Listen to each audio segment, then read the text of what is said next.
আমরা দুনিয়ার কোনো চামচামির গোলাম না, আমরা একমাত্র তোমার গোলাম। আল্লাহ কয় বান্দারে কোন জায়গায় দাঁড়াইয়া সাক্ষী দিলি রে বান্দা, যেইখানে দাঁড়াইছিস তুই তো যাই নামাজ বিছাইছিস রে বান্দা। এ বান্দা তোর চোখ থাকতে তুই অন্ধ, তোর পায়ের নিচে আমি আল্লাহ এমন একটা জায়গায় কঠিন মুসিবত তোর পায়ের নিচেই দাঁড়াইয়া আছে। সেই জায়গাটা মুসিবতের জায়গা হলো 30,000 বছরের ফুলসিরাতের রাস্তা। সেই ফুলসিরাতের ঘাট 30,000 বছরের রাস্তা। হীরার চাইতে ধারালো, আমাবস্যা রাত্রের চেয়েও অন্ধকার, চুলের চেয়েও চিকন। এ বান্দা তুমি তো সাক্ষী দিলা, প্রমাণ করলা ওমা আনা মিনাল মুশরিকিন, তোমার পায়ের নিচে 30,000 বছরের ফুলসিরাতের রাস্তা। বান্দারা তুমি প্রমাণ করেছো ইয়াকা না'বুদু ওয়া ইয়াকা নাস্তাঈন। ও আল্লাহ, আমি ঘোষণা করলাম তোমার গোলামি করি আর তোমার কাছে সাহায্য চাই। কার কাছে সাহায্য চাই? আল্লাহর কাছে সাহায্য চাইব। কিন্তু আমার আল্লাহ ঘোষণা করেছেন বান্দা তোমরা যখন যাই না মাঝে দাঁড়াইয়া পড়েছো আমা আনা মিনাল মুশরিকিন, ও আল্লাহ আমি তোমার মুশরিকের কোনো গোলাম না, একমাত্র তোমার গোলাম। কিন্তু আল্লাহ কইয়া কানা আবুদু ওয়া ইয়াকা নাস্তাঈন, বান্দা তুমি আমি আল্লাহর কাছে আল্লাহর গোলামি করেছ, আল্লাহর কাছে সাহায্য চাইতেছ। আমি আল্লাহ এত খুশি হয়েছি, আমার ফেরেশতা জিবরাইলকে ডাক দিয়ে বলতেছি ও জিবরাইল ফেরেশতা, আমার বান্দা বান্দি কি সুন্দর করে ঘোষণা করেছেন ও আমা আনা মিনাল মুশরিকিন। আমি আল্লাহ এত খুশি হয়েছি, আমার ওই বান্দির পা থেকে মাথা পর্যন্ত যত গুনাহ থাকে রে সব গুনাহ নিয়ে তুমি পাশে সরে যাও। এই জন্য যেই ব্যক্তি যাই নামাজের মধ্যে দাঁড়িয়ে যায় জাহান্নামের দরজা বন্ধ হয়ে যায়, জান্নাতের দরজা সঙ্গে সঙ্গে খুলিয়া যায়। যেই ব্যক্তি যাই নামাজের মধ্যে দাঁড়িয়ে যায় গাছের পাতা যেমন শীতের সময় মৌসুম আসলে গাছের পাতা যেমন ঝরে যায়, একজন মুমিন ব্যক্তি যাই নামাজে দাঁড়াইলে তার জীবনের গুনাহগুলো ঝরে ঝরে পড়ে যায়। বলেন সুবহানাল্লাহ। আল্লাহ কয় জিবরাইল আমার এই বান্দির গুনাহগুলো নিয়ে তুমি পাশে সরে যাও। আল্লাহর ফেরেশতা জিবরাইল আলাইহিস সালাম ডাক দিয়ে বলতেছেন আল্লাহ আপনার বান্দির এই গুনাহগুলো নিয়ে আমি পাশে সরে আছি, কিন্তু আপনার এই বান্দির নামাজ পড়া শেষ হয়ে গেছে। ও মা বোনরা মনে করে খেয়াল করে শুনবেন, মনে রাখবেন। আল্লাহর ফেরেশতা কয় আল্লাহ আপনার এই বান্দির নামাজ পড়া শেষ হয়ে গেছে, এখন কি ওই গুনাহ কি তার আবার দেহের মধ্যে শরীরে আবার চাপাইয়া দিব? আল্লাহ বলতেছেন না না, আমার বান্দি নামাজ পড়েছে নিষ্পাপ মাসুম হয়ে গেছে। এ ফেরেশতা জিবরাইল আমার এই বান্দির সমস্ত পাপগুলো নিয়ে যাইয়া জাহান্নামের আগুনের মধ্যে ফেলে দাও। পাপগুলো নিয়ে যা ওই জাহান্নামের আগুনের মধ্যে ফেলে দাও। আল্লাহ কয় ফেরেশতা জিবরাইল আমার এই মুমিন ব্যক্তি যখন রুকুতে চলে যায় আমি আল্লাহ রাব্বুল আলামিন সহ্য করতে পারি না, আমি আল্লাহর সঙ্গে সঙ্গে আমার মুমিনের মাথার মধ্যে কুদরতির হাত আমি বুলাইয়া দিই। মা বোনরা খেয়াল করে শুনবেন, আমরা অনেকেই বলি আমাদের কপাল বড় খারাপ। না না, আমাদের কপাল বড় খারাপ না, আমাদের কপাল মন্দ নয়। আমরা অনেকেই বলি আমাদের কপাল খারাপ। আল্লাহ বলতেছেন বান্দারে তোমাদের এই কপালটা অমূল্য সম্পদ, কোটি কোটি টাকা দিয়ে কপাল কিনতে পাওয়া যাবে? বলেন না যাবে কি? নাকি আল্লাহর কাছে কপালের জন্য দরখাস্ত করেছি? বলেন আল্লাহর কাছে কোনোদিন দরখাস্ত করেছি আল্লাহ আমার কপাল লাগবে, আমি চিঠি দিলাম? বলেছি? কেউ তো আল্লাহর কাছে দরখাস্ত করি নাই আল্লাহ আমার তো কপাল লাগবে। আল্লাহ বলতেছেন বিনা দরখাস্তে তোমার আমি কপাল দান করেছি, আমি আল্লাহ পছন্দ করে কপাল দান করেছি বান্দা। একমাত্র যেই কপালটা মাজারে সেজদা করা যাবে না, কোনো ভণ্ড পীরের আস্কানায় সেজদা করা যাবে না। বান্দা তোমাকে যাচাই করে বাছাই করে আমি আল্লাহ সুন্দর একটা কপাল দান করেছি, এই কপালটা দিয়ে একমাত্র আমি আল্লাহ সেজদা করবে। কাকে সেজদা করব? সেজদা করব কারা? বান্দারে তোমার কপালটা আমি আল্লাহ এত সুন্দর দামি করেছি রে বান্দা। এ বান্দা তোমার কপালের দাম কত বেশি ভালো করে শুনিয়া রাখো। বান্দারে আমার কোন বান্দা বান্দি যখন আল্লাহু আকবার করে সেজদায় চলে যায় আমি আল্লাহ রাব্বুল আলামিন আর সহ্য করতে পারি না, আমি আল্লাহ থাকি আরো সাজিমে আর আমার বান্দা সেজদা করে জমিনে। কোথায় সিজদা করি? কোথায়? আল্লাহকে তো দেখি নাই। আল্লাহ বলতেছেন বান্দা বান্দিরে তোমরা সিজদা করেছো জমিনে, আর আমি আল্লাহ থাকি আরশ আজিমে। এই বান্দা বান্দি তোমরা যখন সিজদায় পড়ে যাও আমি আল্লাহ সহ্য করতে পারি না, কারণ তোমাদের কপালটার দাম অনেক বেশি। আমি আল্লাহ বিনামূল্যে তোমার কপালটা দান করেছি, তোমরা যেখানে সেখানে তোমাদের কপালটা লাগাইতে পারবে না। কথা বলেন ঠিক না বেঠিক? যেখানে সেখানে কপালটা যাবে যাবে, এটা কার কথা? এ বান্দা তোমার কপালটা কত দামি করেছি, কিন্তু বান্দারে তোমরা সিজদা করো জমিনে, আর আমি আল্লাহ থাকি আরশ আজিমে। ও বান্দি যখন তোমরা সিজদায় পড়ে যাও আমি আল্লাহ আরশ আজিম থেকে আমার কুদরতির পা দুইটা বান্দারে তোর কপালের নিচেই বিছিয়ে দিই। কার কপালের নিচে? আসসালাতুল মিফতাহুল জান্নাত, নামাজ হলো বেহেশতের তালা খোলার চাবি। আসসালাতুল মিরাজুল মুমিনিন, যারা নামাজ পড়ে আল্লাহর সাথে তারা মেরাজ করে, বলেন সুবহানাল্লাহ। আসসালাতুল মিরাজুল মুমিনিন, যারা সালাত কামাই করে তারাই হলো মুমিন। কথা বলেন কারা মুমিন? নামাজিরা মুমিন। আমি আপনাদের কাছে জানতে চাই ফজরের ডাক দেয় কে? বলেন। এরা কি সাউন্ড হবে না? আসবে না? শুনতে তো হবে তো, এইভাবে কত সময় কথা বলবো? ফজরের ডাক দেয় কে? জোহরের ডাক দেয়? বলে কষ্ট হচ্ছে? বলতে কষ্ট হয়? ফজরের ডাক দেয় কে? জোহরের ডাক দেয়? আসরের ডাক দেয়? মাগরিবে ডাক দেয়? এশায় ডাক দেয় কে? দিনের মধ্যে কয়বার? দিনের মধ্যে কয়বার? ফজর, জোহর, আসর, মাগরিব, এশা, 5 ওয়াক্ত নামাজের মধ্যে মহান আল্লাহর সাথে আমাদের প্রেম ভালোবাসা। সুবহানাল্লাহ বলতে কষ্ট হয়? ফজর, জোহর, আসর, মাগরিব, এশা, 5 ওয়াক্ত নামাজের মধ্যে মহান আল্লাহর সাথে আমাদের প্রেম ভালোবাসা। প্রেম করব কার সাথে? ভালোবাসা স্থাপন করব কার সাথে? আল্লাহর সাথে হলে ভাব মুছে যাবে সব ভাব। আল্লাহর সাথে নাই রে ভাব, এইটা হলো মূল অভাব। আল্লাহর সাথে যার ভাব আছে তার লাভ আছে। লাভটা কেমন? লাভটা আমাদেরকে জানতে হবে। লাভের কথা আল্লাহ রাব্বুল আলামিন কোরআনে কারিমের মধ্যে ঘোষণা করেছেন, আল্লাহুম্মা ইন্নী আসআলুকা রিদাকা ওয়াল জান্নাতা বিগাইরি হিসাব। কি কষ্ট হয় শুনতে? বুঝতে কষ্ট হয়? আল্লাহুম্মা ইন্নী আসআলুকা রিদাকা ওয়াল জান্নাতা বিগাইরি হিসাব। আল্লাহ বলেছেন মুত্তাকিনদের জন্য আল্লাহর সাথে যারা ভাব আছে তার লাভ আছে।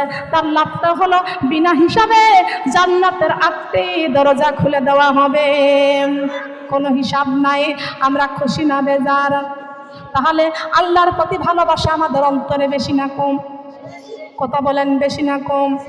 হৃদয়ের জানালা খুলে দাও না, প্রভুর ডাকে কেন সাড়া দাও না? আমার প্রভুর ডাকে কেন? একটুখানি উঠালেই হবে। আমার প্রভুর ডাকে কেন? হৃদয়ের জানালা খুলে দাও না, প্রভুর ডাকে কেন সাড়া দাও না? আমার প্রভুর ডাকে কেন? আমার প্রভুর ডাকে কেন? হৃদয়ের জানালা খুলে দাও না, প্রভুর ডাকে কেন সাড়া দাও না? আমার প্রভুর ডাকে কেন? এই কোরআনের মালিক যিনি আল্লাহ মহান, সৃষ্টি তারি তামাম জাহান, তারি প্রেমে কেন সাড়া দাও না? প্রভুর ডাকে কেন সাড়া দাও না? আমার প্রভুর ডাকে কেন? আমার প্রভুর ডাকে কেন? হৃদয়ের জানালা খুলে দাও না, প্রভুর ডাকে কেন সাড়া দাও না, আমার প্রভুর ডাকে কেন।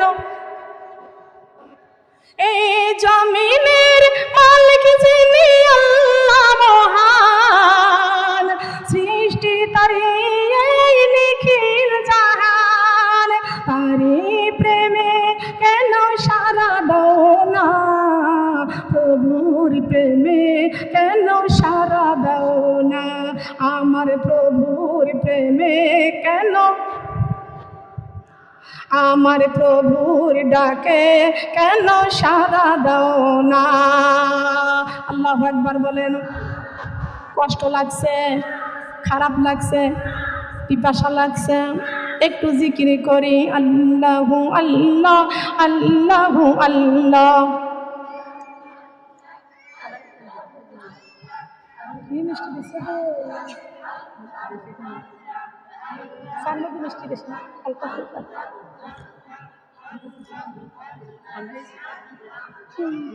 মিষ্টি বেশি হয়েছে না, ঠিক আছে সামনে তো মিষ্টি খাতে পারিনি, থাক একটু হলে হবে। আল্লাহু আল্লাহ আল্লাহু আল্লাহ, মাথার একটু নিচু করে দিন, মহব্বত বাড়বে। ফোটানো পানি দেব। আল্লাহু আল্লাহ আল্লাহু আল্লাহ, মনে ভরিয়া ডাকে রে বান্দা, প্রাণী ভরিয়া ডাকে রে বান্দা, গুনাহ পাইবা মাফ। আল্লাহু আল্লাহ আল্লাহু আল্লাহ আল্লাহু আল্লাহ, আল্লাহু আল্লাহ আল্লাহু আল্লাহ। ডাইকা হইলেন ওলি যিনি, রাবেয়া বসিরে নামে যার শুনি, আল্লাহু আল্লাহ আল্লাহু আল্লাহ, জিকির করে আল্লাহর ওলি হইয়া সেন। আল্লাহু আল্লাহ আল্লাহু আল্লাহ আল্লাহু আল্লাহ। ডাইকা হইলেন ওলি যিনি, শাহজালাল নামে যার শুনি, সুরিমা নদী পারে হয়ে যাই, সুরিমা নদী পারে হয়ে যাই বিছানার পার। আল্লাহু আল্লাহ আল্লাহু আল্লাহ আল্লাহু আল্লাহ,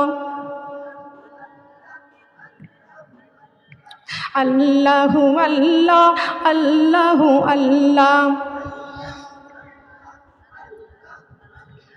শোনো রে নবীজির উম্মত, ইসিটারে জলসা বন্ধ করো, আল্লাহর কোরআন বুকে করো, নূরে নবীজির কলেমা পড়ো। আল্লাহু আল্লাহ আল্লাহু আল্লাহ। শোনো রে নবীজির উম্মত, সুদের টাকা বন্ধ করো, আল্লাহর কোরআন বুকে করো, নূরে নবীজির কলেমা পড়ো। আল্লাহু আল্লাহ আল্লাহু আল্লাহ। শোনো রে নবীজির উম্মত, ভারতের সিরিয়াল বন্ধ করো, আল্লাহর কোরআন বুকে করো, নূরে নবীজির কলেমা পড়ো। আল্লাহু আল্লাহ আল্লাহু আল্লাহ। লা ইলাহা ইল্লাল্লাহু মুহাম্মাদুর রাসূলুল্লাহ। সবাই বলি সাল্লাল্লাহু। আলাইহি ওয়াসাল্লাম। আমার মা বান্দা, আমি যে কোরআনের কথা বলতেছি গো মা, আমি আপনাদের কাছে একটা প্রশ্ন করতে চাই, আমাদের দেহের দাম বেশি না রুহুর দাম বেশি? কিসের দাম বেশি? এইখানে অনেক মা বোনরা আছে, অনেকেই 30-35 বছর, 40 বছর, 50 বছর, 60-65 বছর, 70 বছর বয়সের আমার মা বোনরা আছেন। আপনারা বলেন তো, আগে তো আপনার দাদা দাদি, নানা নানি, কত আপন আত্মীয় স্বজন ছিল, তারা সবাই কোথায় চলে গেছে? জোরে বলেন, কোথায় চলে গেছে? আমরা এসেছি সফরে, আমার আল্লাহ ডাক দিবেন, আল্লাহর ডাকে সাড়া দিয়ে চলে যেতে হবে কবরে। কোথায় যেতে হবে বলেন তো?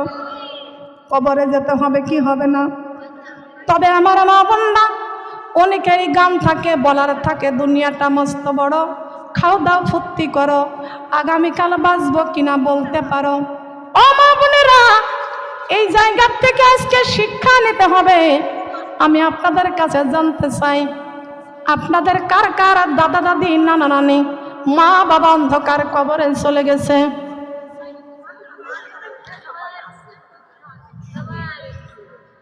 কার কার একটু হাত লম্বা করেন, শিক্ষা নিতে হবে। সবারই যখন কবরে চলে গেছে হাত নামান। মা বোনটা খেয়াল করবেন, আমাদের অনেকেরই মা বাবা যার কবরে চলে গেছে, তারা তো কষ্ট করে করে সংসার করেছে, বাড়ি করেছে, ঘর করেছে, পছন্দের গলার মালা বানাইছেন, হাতের বালা বানাইছেন, কানের দুল বানাইছেন, পছন্দের কত কাটা, কত রকমের সৌন্দর্য জিনিস ঘরে আলমারি, শোকেস, ড্রেসিং টেবিল করেছে। ও মা বোনেরা, যেই ব্যক্তির রুহুটা দেহ থেকে বের হয়ে যাওয়ার সঙ্গে সঙ্গে আর সেই ঘরের মধ্যে আর রাখে নাই। বলেন রাখছে? আমাদের মা বাবাকে যখন আমরা রাখতে পারি নাই, আমাদেরকেও আমাদের সন্তানরা, আপনজনরা কেউ রাখবে? কথা বলেন, রাখবে? তবে আমাদের দেহ থেকে রুহটা যেদিন বের হয়ে যাবে গো মা, সেদিন আমাদেরকে এমন একটা জায়গায় শুতে হবে, সেই জায়গার নাম হলো কবর। সেই জায়গার নাম কি? সেই জায়গার নাম কি? ও মা বোনেরা, আমি আপনাদের কাছে প্রশ্ন করব, আমরা মরার পরে আমাদের কবরে দিয়ে আসবে। কবর কিন্তু হেঁটে যাওয়ার রাস্তা না, কবর কিন্তু হেঁটে যাওয়ার রাস্তা না। দেহ থেকে রুহটা বের হয়ে যাবে, আর আগের মতন চোখ খুলতে পারবো না, জবান খুলে কথা বলতে পারবো না, হাত নাড়াইতে পারবো না। আমরা তখন লাশ হয়ে যাব। আমরা কানে শুনতে পারবো, আমার ছেলে কানবে, আমার মেয়ে কানবে, আমার মা কানবে, আমার বাবা কানবে, আপন আত্মীয় স্বজন আমার মৃতদেহ দেখে সবাই ক্রন্দন করবে। আরে এই দুনিয়াতে যেই ব্যক্তিটা দম্বর ভরে চলেছে, আনন্দ করেছে, উল্লাস করেছে, কত বড় বাড়ি ঘর সব কিছু করেছে, আজকে তার দেহ থেকে রুহটা বের হয়ে যাওয়ার সঙ্গে সঙ্গে খাট থেকে নামাইয়া ফেলছে, ঘর থেকে নামাইয়া ফেলছে, একটা মোরা কাঠের উপরে শোয়াইয়া তাকে শেষবারের মতন গোসল দিয়ে দিয়েছেন।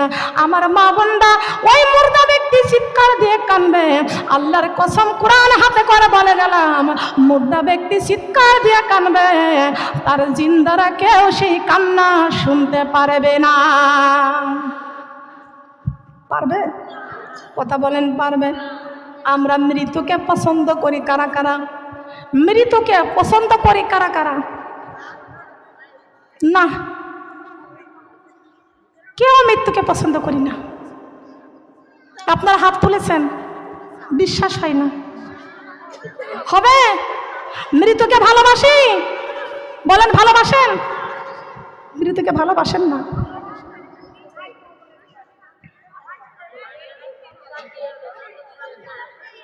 আমরা কেউ মৃত্যুকে পছন্দ করি না, মৃত্যুকে ভালোবাসি না। কবরের মধ্যে কেউ আমরা যাইতে চাইব? বলেন চাইব? আমরা কেউ কবরে যাইব না, মৃত্যুকে কেউ পছন্দ করে না। আল্লাহ সেই ব্যাপারে, আল্লাহ রাব্বুল আলামিন সেই ব্যাপারে কোরআনে কারিমের মধ্যে ঘোষণা করেছেন, ও মা বোনরা, কাফন দাফন কবরের জীবনী খুঁজবেন, বের হয়ে যাবে। আল্লাহ রাব্বুল আলামিন ঘোষণা করলেন, মাউতু কাসিন কুল্লু নাফসিন শারিবুন কবর বাইতি কুল্লু নাফসিন দাখিলু। অর্থ বুঝতে হবে। মা তো কাসিন কুল্লু নাফসিন শারিবুন, আমরা সবাই মৃত্যুকে পছন্দ করি না। আল্লাহ বলেছেন তোমরা মৃত্যুকে পছন্দ না করলে কি হবে, তবুও শরবতের মতো বহন করা লাগবে। সুবহানাল্লাহ বলবেন না?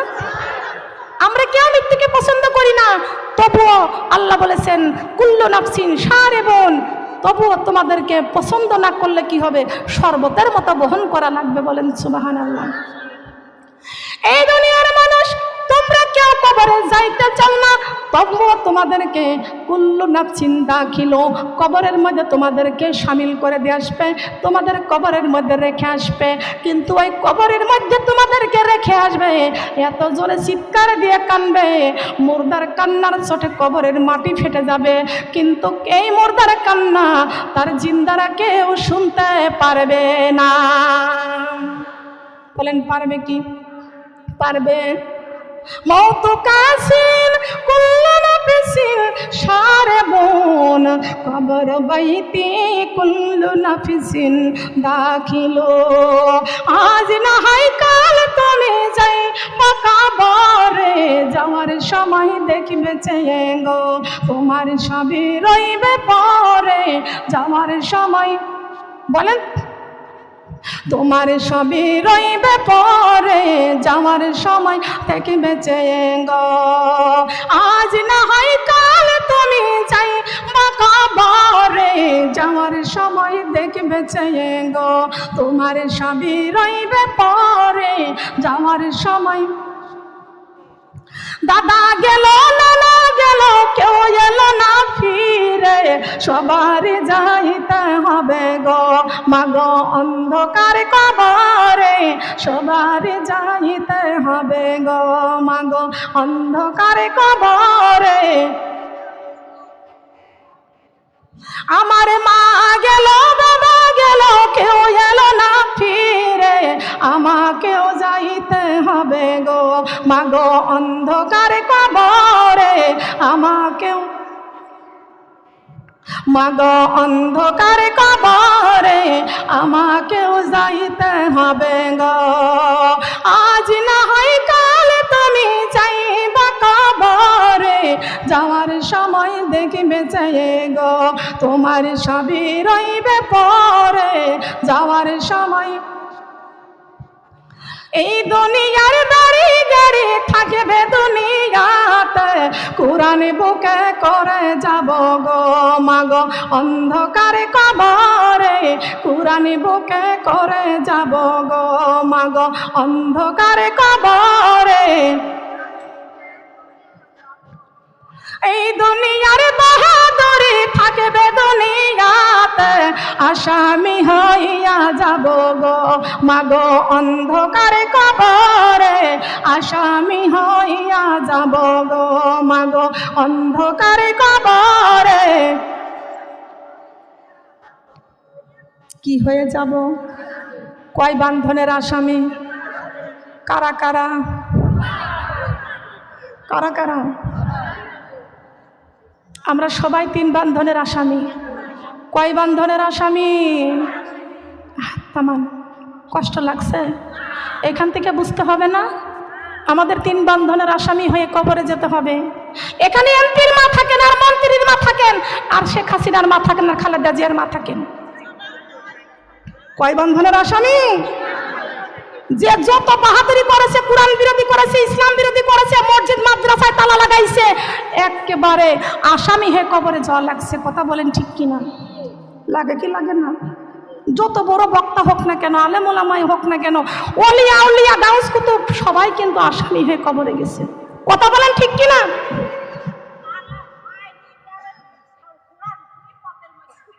খেয়াল করেন, যত বড় ওলিয়া আউলিয়া হোক না কেন, যত বড় আলেম ওলামাই হোক না কেন, সবাইকে 3 বান্ধনের আসামি হয়ে কবরে যাওয়া লাগবে।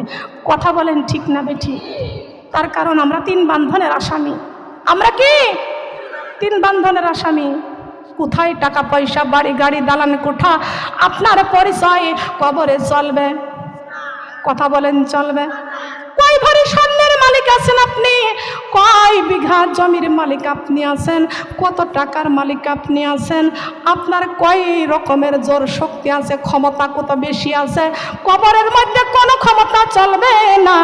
কবরের মধ্যে যেই ব্যক্তি কোরআন নিয়ে যাইতে পারবে তার ক্ষমতা আল্লাহ রাব্বুল আলামিন কবরে বৃদ্ধি করে দিবেন। আছে কি না? আছে কি? এই কোরআন নিয়ে কবরে যাইতে হবে কি হবে না? হবে কি? তাহলে মা বোনরা, কোরআনকে প্রশ্ন করা হয়েছে, কোরআন রে, এ কোরআন তুমি এই দুনিয়ায় কবে এসেছো? কোরআনকে প্রশ্ন করা হয়েছে, কোরআন তুমি এই দুনিয়ায় কবে এসেছো? কোরআন সুন্দর করে ঘোষণা করেছেন, ইন্না আনজালনাহু ফি লাইলাতিল কদর। আল্লাহু আকবার। আমি কোরআন লাইলাতুল কদরে এসেছি। আমি কোরআন লাইলাতুল কদরে এসেছি। এই কোরআন তুমি লাইলাতুল কদরে এসেছো, তবে এই দুনিয়ায় কাদের জন্য তুমি এসেছো? কাদের জন্য তুমি এসেছো? কোরআন সুন্দর করে ঘোষণা করেছেন, وَنُنَزِّلُ مِنَ الْقُرْآنِ مَا هُوَ شِفَاءٌ وَرَحْمَةٌ لِّلْمُؤْمِنِينَ। আল্লাহু আকবার। এই কোরআন মুমিনদের জন্য রহমত স্বরূপ হয়ে এসেছেন। কথা বলেন সুবহানাল্লাহ। এ মুমিনরা, তোমরা দুনিয়ায় এমন গান বান্ধো যে গান তোমাদেরকে হারাম রাস্তায় টেনে নিয়ে যায়। দুনিয়াটা মস্ত বড়, খাও দাও ফুর্তি করো, আগামীকাল বাঁচবা কিনা বলতে পারো। কোরআন এসেছে পবিত্র মাহে রমজান মাসে, আর রমজান মাসটা শেষ হয়ে গেলে কি সুন্দর দুনিয়ার মানুষ আনন্দ করে একটা গান বানছে। সেই গানটা হলো রমজান রোজার শেষ এলো খুশির ঈদ। অমন রমজানের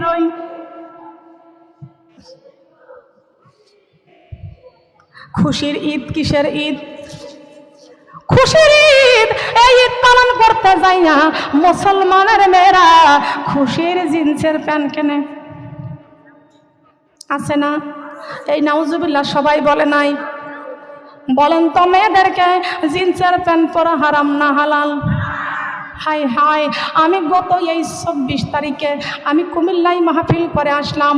মা বোনরা খেয়াল করে শুনবেন, গাড়ির টিকিট কাটা আছে 9টায় আমার গাড়ি ক্যান্টনমেন্টে। ওখানে গাড়ি থেকে সিএনজি থেকে নেমে আমি দাঁড়িয়ে আছি। আহারে দেখতে পারলাম ওই মেয়েটা হয়তো বা 18-19 বছর বয়স হবে, এই ডাঙ্গর কলা গাছের মতো এমন একটা পোশাক পরেছে গো মা, আমার মনে হচ্ছে ওর পণ্যে কোনো কাফুরি নাই, পরনে কোনো কাপুরি নাই। যত ভালো মেয়ে আপনি দেখতে যদি চান ওই কুমিল্লা চলে যান, তবে মাদ্রাসার মেয়েরা অনেক ভালো, মাদ্রাসার মেয়েরা অনেক ভালো। কুমিল্লা, চট্টগ্রাম ওইদিকে যত মেয়ে পাবেন ভালো, ওরা যেমন আছে ভালোর ভালো তেমন খারাপের খারাপ। মাদ্রাসার মেয়েরা কত সুন্দর কত ভালো, সেই সিহারাবান কোরআন মুখস্থ করেছে। গত বছরে যা 4টা মেয়ের মাথায় হিজাব দিয়ে আসছি, এবার দিয়ে আসলাম 6টা মেয়ের মাথায় হিজাব, হাফেজা হয়ে গেছে। খেয়াল করবেন, লক্ষ্য করবেন। কষ্ট লাগছে? কষ্ট লাগছে? এই মেয়েরা খুশি, খুশির ঈদ। আবার যাই মার্কেটে যা জিন্সের প্যান্ট কেনে। কি প্যান্ট কেনে? জিন্সের প্যান্ট কেনে। মেয়েরা পরে 3 পিস, তারপরে হয়েছে 2 পিস, তারপরে হয়েছে 1 পিস, তারপরে হয়েছে নেই পিস। নেই পিস যারা আছে আলহায়াম সুবাত ইমান, নেই পিস যারা আছে আলহায়াম সুবাত ইমান। যার হায়া শরম নাই তার কোনো ইমান আছে কি? আমি বলেছি ফায়ে বলে ফানা ফিন্না হইলে শোনো মুসলমান, ইমানের মজা পাইবা বান্দা যাইবা যখন কবরে। এখন তোমার হায়াত, এখন তোমার শক্তি আছে, তোমার যৌবন আছে, তোমার টাকা আছে, তোমার সম্পদ আছে, বাহাদুরি করতেছ, জিন্সের প্যান্ট পরতেছ, টাইট ফিট গেঞ্জি গায়ে দিচ্ছ, ওড়না গায়ে দিচ্ছ না, বিউটি পার্লারে যাচ্ছ, ভুরু পিলাক করতেছ, ঠোঁটের মধ্যে লিপস্টিক দিচ্ছ, লম্বা লম্বা চুলগুলো পেঁচাইয়া পেঁচাইয়া টিকরের উপরে কাকড়া মারতেছ, 5টার মা হয়ে গেছে, প্লাজো পরে টেডি হইয়া চলে। কথা বলেন আছে কি? কথা বলেন আছে কি? এ মা বোনরা, টাকা পয়সা অর্থ সম্পদ আজকে দেখা যায় আমাদের এই যে দুনিয়ার মায়াজালে বন্দী হয়ে আছি আমরা, দুনিয়ার মায়াজালে বন্দী হয়ে নামাজ ভুলে গেছি, কোরআন ভুলে গেছি, কবরে কিভাবে শান্তি পাইব ভুলে গেছি। আজকে দুনিয়ায় আল্লাহর খুশি মতো আপনি চলেন নাই, নবীর ভালোবাসার মতো চলেন নাই, মা ফাতেমার জীবনে আপনার সঙ্গে রাখেন নাই।